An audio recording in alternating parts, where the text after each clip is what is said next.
Yeah, that's what they use it for, in fact. They use it for rapid prototyping and engineering. We can talk offline about this. We also have a guy here that knows quite a lot about 3D art and software used for that. Joey, you want to just say something?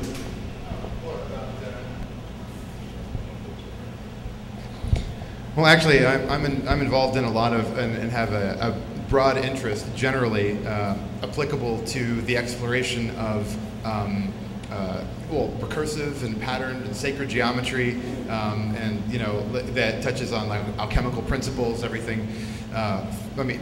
Order, like a dissection of order through software, and less expensive than Pro-E or SolidWorks is a relatively new language that I've been working in, which is built on top of Java, called Processing, which some of you artists may be familiar with, that has spawned this really vibrant open source online community of artists experimenting with different ways to express complex geometries through iteration, and because like the software gives you access to an entire tool set that, when applied to geometry, can create all kinds of unpredictable and chaotic art. Not only by like structured iteration, but also by including unpredictable data, like from other sources, like cameras and microphones, and like if you have an installation, you can where you have like you can make it interactive or whatever, and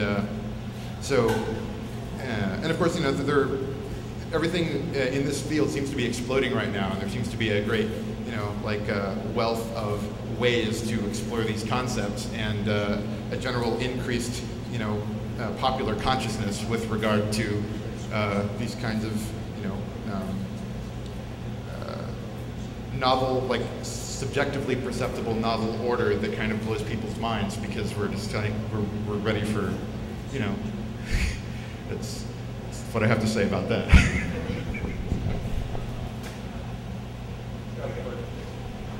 Okay, can we agree that mathematics is pretty much a man-made tool, right? It's based on repeatability and patterns in and of itself.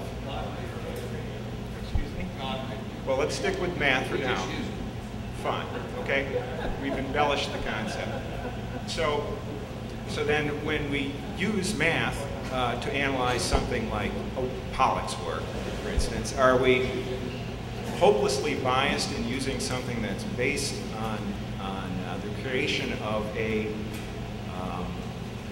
our inspiration is to look for patterns, and here we've created a tool that is, I believe, biased to find patterns. In other words, are we using math as a tool to look out at nature, or are we really just holding up a mirror? The last part of the question? Or are we really just holding up a mirror? In other words, there is the nature here and the nature there. Well, we really don't know the answer to that. There are the Platonists, the Platos, the mathematicians who think things are out there and we just discover them. And there are others who think we create them. I don't think we know the answer to that. But let me say a few more things about, I think,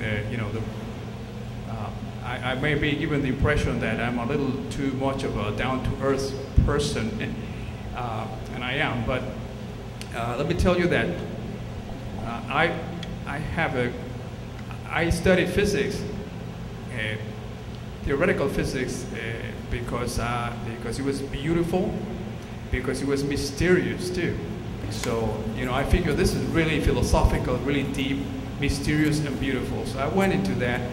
I think that is what attracts a lot of artists, seems to me. There's something beautiful, different, creative, and profound about the human mind and consciousness, etc.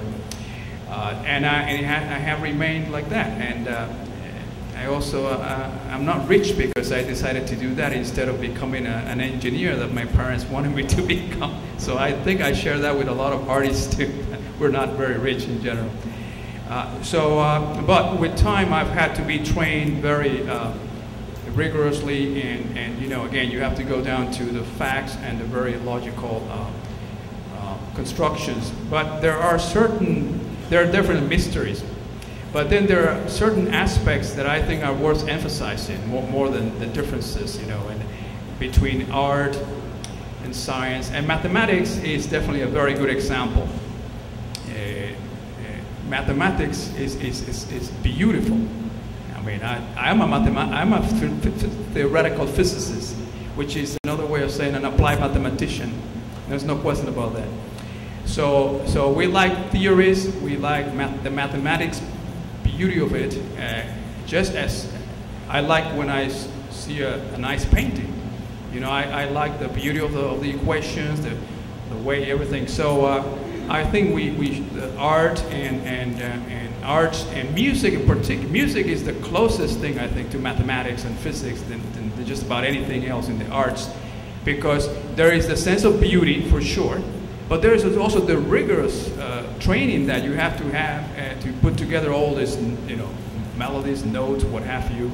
And after all, those are harmonics and so forth. So that's string theory, right? So that's important. And I wanted to, however, and so